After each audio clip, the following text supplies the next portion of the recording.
Welcome to the channel. In this video, we're going to be taking a look at Community Report 59 for Workers and Resources Soviet Republic. This was released on the 19th of September.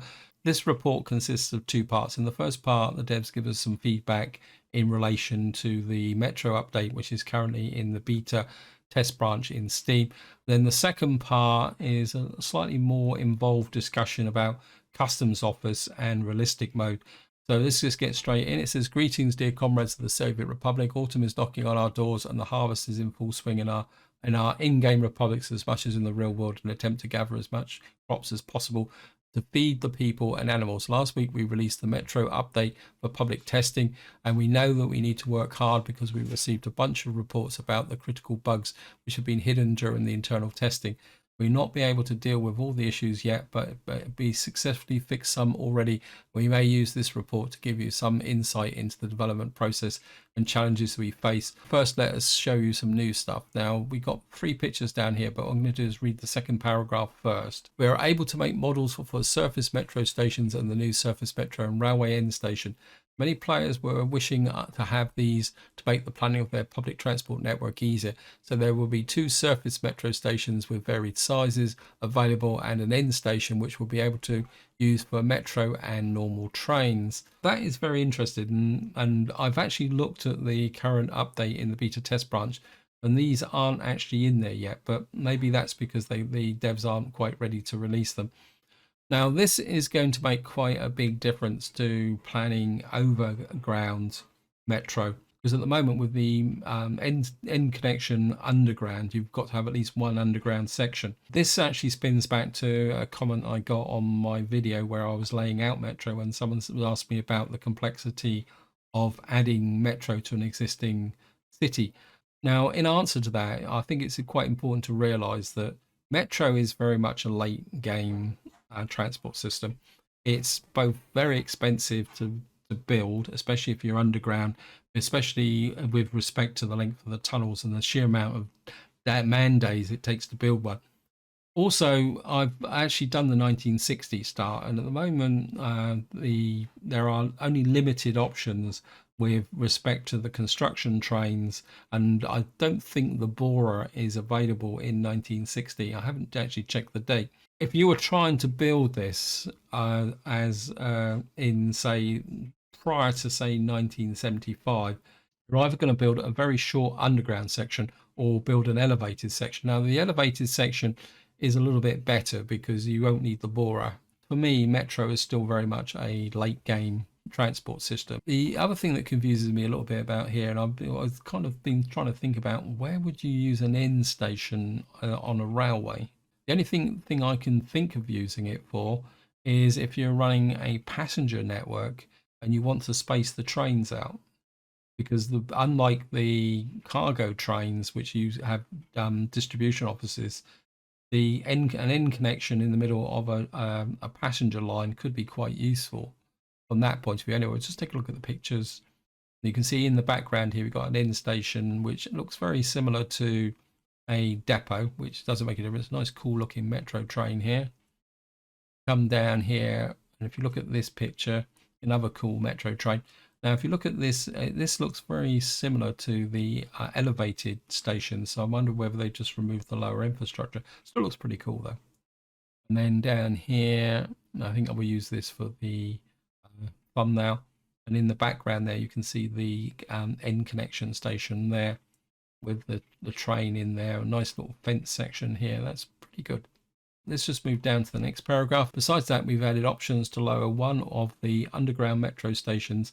And you may have heard about, for some context creators who play with the public test version, showing them off already.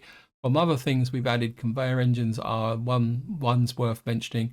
We added several new height variations for them to allow players better way to get over existing planning infrastructure. And we will be able to switch their height by using Q and E, and the same is true for the underground stations of variable heights. So we're just going to look at the underground station here. When I first saw this, I thought that this station would be going over the top of this station. So what I did is I loaded my game and actually went in and see if I could do this. And I couldn't put one over there, but you can put this station, probably the way the person who's done this has done it, over the end of this station. But what I would say, guys, is this one doesn't show the footpath connections. Remember, this is the underground station with no surface connections. The other one you can't adjust. And what I tried to do is put in some way to interconnect these stations with footpaths. And the only way you can do is come up to the surface. So having this construct, it may give you a bit of a problem because you may obstruct the footpath connections coming up. The other tip I will say is that if you drop the underground station down, remember to drop the pedestrian access down to a corresponding height, otherwise you have a problem connecting the tunnels. The next thing is this, and I think this is a really great addition because it's always bugged me the fact that you have to put one of these close to a road and it would never, and you could never get it in, and that's one of the reasons why I've always favoured the modded conveyors. But this is a great addition and I think it will make a big difference. What it doesn't show here is that there's two variants. One is 3 in 1 out, and 1 in 3 out, so that's something else that you need. So we'll just move down to the next paragraph. It says, after the release of the update to public testing, we received reports of excessive fuel consumption from the trains. Even the fuel consumption change works well for road and other vehicles. For trains, there was an unexpected outcome for which was not obvious during the internal testing because it is difficult to evaluate something in dummy setup and in well-developed Republic. The problem comes from the multiplication of a load factor for trains in the consumption of the trains calculated totally different as it was for road vehicles. Trains use RPM for actual consumption, and the RPM is dependent on the actual conditions, acceleration, train length, and load. Because of that, we are not able to give you a dependable calculator for the train fuel consumption. We do not know right now what exactly the problem is, but there is an issue was critical for existing saves and diesel trains with real problems to drive any reasonable distance on one fuel tank. We reverted the consumption change back to the previous version temporarily. We will continue looking for a solution as possible. We may come out with some hybrid where trains have a different consumption formula than road and other vehicles have, but for now it is better to have the previous version than a partially broken recent version. I'll be honest, I can't comment on the whys and wherefores of this because I'm always inclined to building electric trains. I very rarely ever use diesel trains because I just find them a nuisance. So and that's all I'm going to say on that, guys. If you've got any opinions, feel free to chuck it in the comments and I'll try and answer what you've done. We've now reached the point in the report where things can get a bit controversial. And what I'm going to do is read through and put in the occasional comment as I go through. But I'm aware that I may upset some people. I apologize in advance. All I can do is express my personal opinion from the perspective of somebody who, any of you follow my channel, aware that I always like to build everything. The next thing we may address in this report is the current realistic and mode Cosmonaut challenge. We implemented it into the game and we understand that the Cosmonaut challenge is meant to make things harder and more micromanagement heavy, especially in the early game. Previously, without realistic mode, you had to build some facilities for money to be able to construct other later, and an ability to get asphalt, concrete, and workers was the main reason why you were not able to make a proper start without auto build features. We added those resources to the customs houses for foreign workforce to allow people to build their initial infrastructure from free buildings to use, but with additional use of customs houses, an issue with customs houses throughput surface, which you would not encounter in an early game if you never sent dozens of vehicles there and people were asking for non-blocking customs now. Now, for anyone who's not familiar with a hard start, the problem's always been is that there was concrete, asphalt, and workforce that you had to build up using auto build first to get a small workforce in order to start building your economy up. And what the devs have done is added these to the customs shed so that you can do it. That means that the construction offices can now be connected directly to the customs shed, which is, as they pointed out, is that's created throughput issues. And by throughput issues, they're actually relating to the vehicles going in and out of the customs side. Now, I'm not going to elaborate that because the devs talk a bit more about that later on, but that's kind of the condensation of the problem. And this next paragraph is where it gets a bit controversial. It says, we are not going to give you new non-blocking customs through update now because there are a couple of problems with that, and we like the limited throughput of customs houses. We can agree that the large customs house is not functioning the best. We may address that in a future, but we want to prepare a better solution. There is some potential for customs and we want to use the potential later. We all remember that the times before Schengen, who was established in Europe, and we had to wait and for often hours at border crossings to develop a simulation of requires extra time. Now, for anyone who doesn't live in Europe, Schengen is actually an agreement between European countries that allow citizens from one country to work and or move to and work in other countries in the Schengen area without having to show any documentations at customs posts, or it's very minor. What this is talking about is is reiterating the overload problem and the fact that I agree with them completely. That I wouldn't like them to just put in non-blocking. It's obvious that they've got something else in related to the customs office, and I've got a feeling, and this is purely a guess, I've got no inside information, that it might relate to scenarios, but that is purely a guess on my part. So moving down to the next paragraph, it says, but it was never meant for customs houses to replace the need to build basic construction resources facilities like asphalt plant and concrete plant. We also added some free storage as open storage and aggregate storage with distribution offices to allow you to move resources into the storage nearby of your construction sites without the need of overwhelming the customs house. It says they are there for you to incorporate them into your building strategy, not just as a workaround. If you use a distribution office to deliver gravel from the customs house to aggregate storage, you will have less trucks coming into the customs than if you would use the customs as a source of construction offices, which may send trucks there only to be loaded partially. Also, other resources can be stored in storages which you build, and you can reduce the traffic through the border. I think this comment is the fact that with this change in beta, it's drawn in at quite a few players who have not really gone all out to hard mode previously.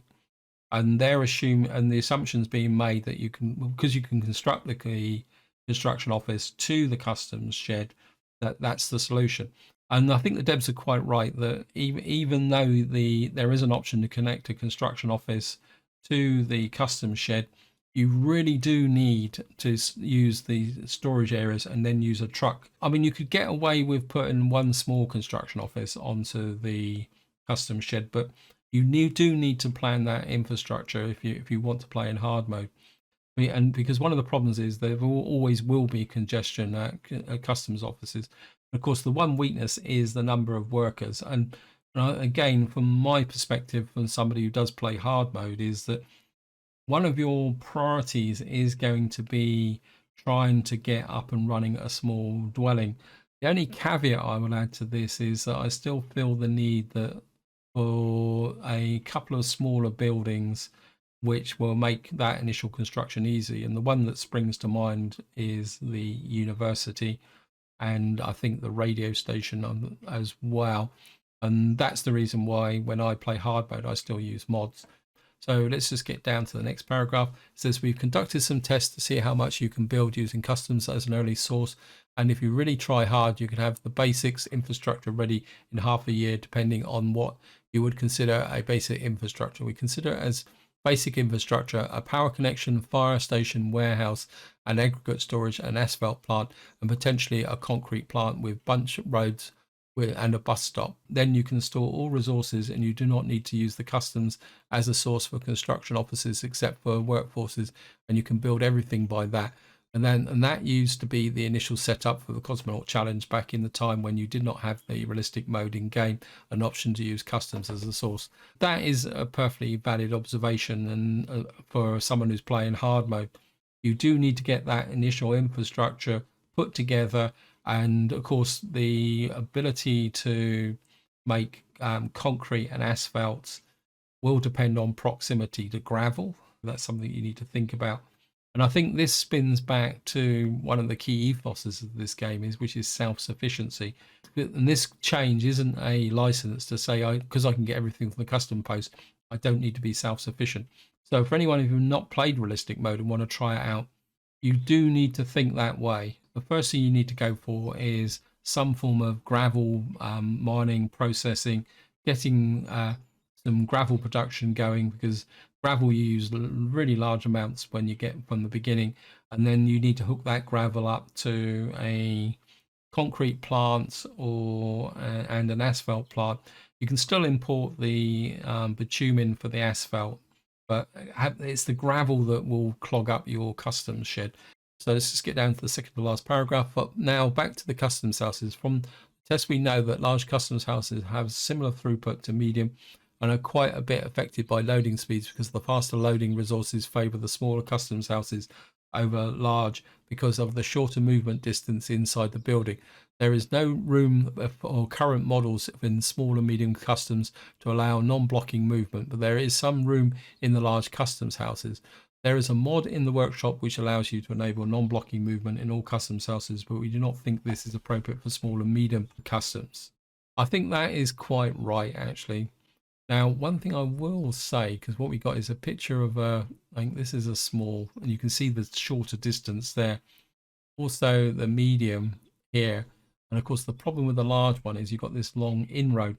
But I will put one comment for anyone who actually build maps. And I actually made this mistake quite recently, and luckily I play test it. If you actually look at all the maps, you always see that the railway comes in on the left-hand side here. And for a perspective position, we are looking out across the edge of the map. Now, there is actually a reason for that, because if you turn the customs shed round so that the rail link is on the right-hand side, it will connect. But that distance from the road connection to the drop-off point is longer. So what you can do is make the loading and unloading worse. That's just a little bit of a tip for anyone who builds customs map. Right, so let's get in the last paragraph. It says, we are still in early access and not all things may be complete in their mechanics. They may be functioning as intended. Also, with fuel consumption, you can see that things can go unexpectedly wrong. Sometimes we need to revert changes to and release hotfixes. We do our best and use our working hours to make the game better and more fun to play. We hope that you can bear with us in respect of our decisions, even if you may not agree with us. We cannot have everything and deliver the final release in a reasonable time without skipping some things and doing compromises. So enjoy life, have fun, and respect others, and stay tuned. So this is where I'm going to leave it. Hope you enjoyed the video. Hope you found it interesting. I'll just reiterate that in the next week I will be doing a video where I'll be doing a realistic start. It won't be the start of a full series, but I'll talk a lot more in depth about the issues related to hard mode and Cosmonaut mode, and possibly I might even be able to demonstrate that problem with the throughput. So until next time, whatever you do, enjoy your gaming.